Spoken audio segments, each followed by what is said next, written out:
Welcome to Burlap Teachers. Enjoy the video. You begin on mobile. Install Discord and get the welcomer bot invite. Once done, open the server and give the bot manage roles and send messages so it can assign and post. Next, tap the bot's OAuth invite on mobile, choose your server, and authorize all requested permissions. This lets the bot read channels and manage joins.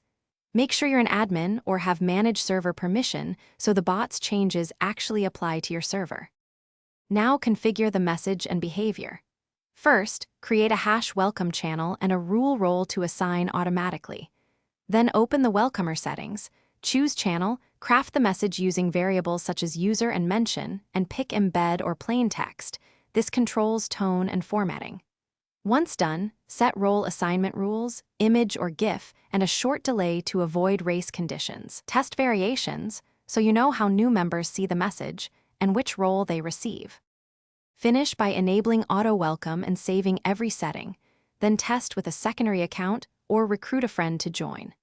Make sure the bot's role is higher than any role it needs to assign, and that channel permission overrides don't block send messages or embed links. If the welcome doesn't appear, reauthorize the bot to refresh permissions, check channel-specific denies, and confirm the bot isn't muted. One quick troubleshooting tip. Move the bot role above target roles in server settings right arrow role. Thanks for watching. Consider subscribing if this video helped you.